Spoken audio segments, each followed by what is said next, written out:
Hi friends, welcome back to chin's kitchen. ನಾನಿವತ್ತು ಟೊಮೊಟೆಕಾಯಿ ಪಲ್ಯ ಹೇಗೆ ಮಾಡೋದು ಅಂತ ತೋರಿಸ್ತೀನಿ, ಬನ್ನಿ. ಇನ್ನೂ ಯಾರು ನನ್ನ ಚಾನಲ್ನ ಸಬ್ಸ್ಕ್ರೈಬ್ ಮಾಡಿಲ್ಲ, ಸಬ್ಸ್ಕ್ರೈಬ್ ಮಾಡಿ, ಶೇರ್, ಲೈಕ್, ಕಮೆಂಟ್ ಮಾಡಿ. ಇನ್ನೂ ಯಾವ ಥರ ಅಡುಗೆ ಬೇಕು ಅಂತ ಕಮೆಂಟ್ ಮಾಡಿ ಹೇಳಿ ನನಗೆ. ನೋಡಿ ಯಾವ ಥರ ಬಂದಿದೆ ಅಂತ. ಚಪಾತಿ, ರೊಟ್ಟಿ ಎಲ್ಲದಕ್ಕೂ ಚೆನ್ನಾಗಿರುತ್ತೆ.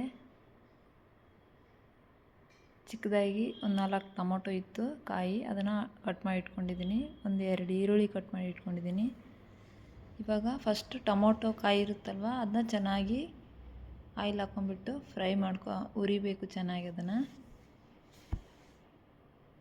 ನಾವು ಎಷ್ಟು ಚೆನ್ನಾಗಿ ಉರಿತೀವೋ ಪಲ್ಯ ಅಷ್ಟು ಚೆನ್ನಾಗಿ ಬರುತ್ತೆ. ಹುಳಿ ಇರುತ್ತಲ್ವ, ಚೆನ್ನಾಗಿ ಫ್ರೈ ಮಾಡ್ಕೋಬೇಕು. ಅದನ್ನು ಆಯಿಲ್ ಹಾಕ್ಕೊಂಡು ಒಂದು 5 ನಿಮಿಷನಾದರೂ ಹುರ್ಕೊಳ್ಳಿ ಚೆನ್ನಾಗಿ. ಕಲರ್ ಚೇಂಜ್ ಆಗುತ್ತೆ ಟೊಮೊಟೊ ಕಾಯಿ, ಅಲ್ಲಿವರೆಗೂ ಹುರ್ಕೋಬೇಕು. ಬೇಗ ಮಾಡ್ಬೋದು, ಸಿಂಪಲ್ಲಾಗಿ. ಟೇಸ್ಟು ಕೂಡ ಚೆನ್ನಾಗಿರುತ್ತೆ, ಹುಳಿ ಹುಳಿಯಾಗಿ. ನೋಡಿರಿ, ಈ ಥರ ಆದಾಗ ತೆಗೆದಿಟ್ಕೊಂಡಿದ್ದೀನಿ. ಅದೇ ಪಾತ್ರೆಗೆ ಸ್ವಲ್ಪ ಮತ್ತೆ ಆಯಿಲ್ ಹಾಕೋತಾ ಇದ್ದೀನಿ. ಜೀರಿಗೆ, ಸಾಸಿವೆ ಹಾಕ್ಕೊಳ್ಳೋಣ. ಇದಕ್ಕೆ ಕಟ್ ಮಾಡಿರೋ ಈರುಳ್ಳಿ, ಕರಿಬೇವು ಹಾಕ್ಕೊಳ್ಳೋಣ.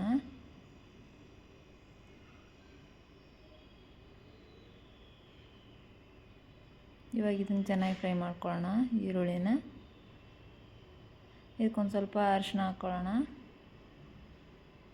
ಉಪ್ಪು ಹಾಕ್ಕೊಳ್ಳೋಣ.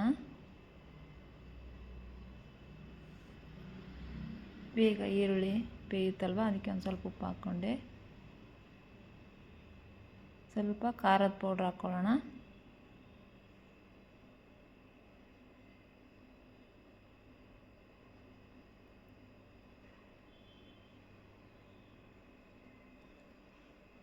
ಇವಾಗ ಟೊಮೊಟೊ ಕಾಯಿ ಎತ್ತಿಕೊಂಡಿದ್ವಲ್ವ, ಹುರಿದಿರೋದು, ಅದನ್ನು ಹಾಕ್ಕೊಳ್ಳೋಣ.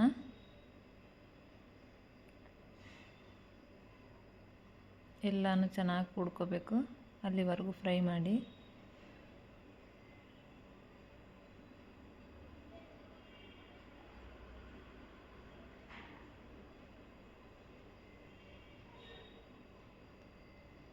ನೋಡ್ರಿ ಎಷ್ಟು ಚೆನ್ನಾಗಿ ಕಾಣಿಸ್ತಿದೆ ಅಂತ.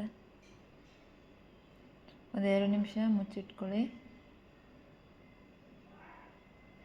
ಇವಾಗ ಇದಕ್ಕೆ ಸ್ವಲ್ಪ ನೀರು ಹಾಕ್ಕೊಳ್ಳೋಣ.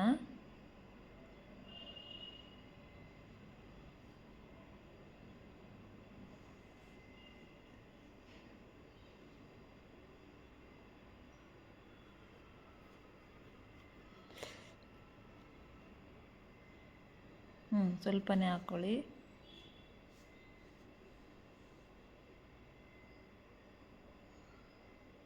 ಒಂದು 2 ನಿಮಿಷ ಬೇಯಿಸಿದರೆ ಸಾಕು. ಇದಕ್ಕೊಂದು ಸ್ವಲ್ಪ ಕೊತ್ತಂಬರಿ ಕಟ್ ಮಾಡಿ ಹಾಕ್ಕೊಳ್ಳೋಣ.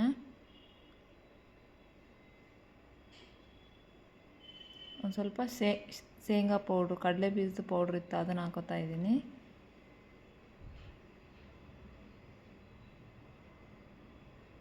ಟೇಸ್ಟ್ ಚೆನ್ನಾಗಿ ಕೊಡುತ್ತೆ ಅದು.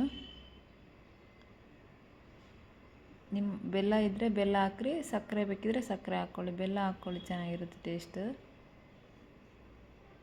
ಇಲ್ಲಿ ಸಕ್ಕರೆ ಹಾಕಿದ್ದೀನಿ. ಇದಕ್ಕೆ ಆಲ್ಮೋಸ್ಟ್ ರೆಡಿ ಆಯಿತು ಪಲ್ಯ.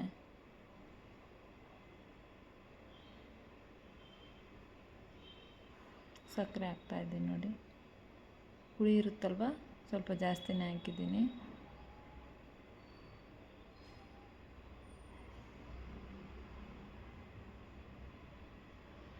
ಚಪಾತಿಗಂತೂ ತುಂಬ ಚೆನ್ನಾಗಿರುತ್ತೆ. Thank you.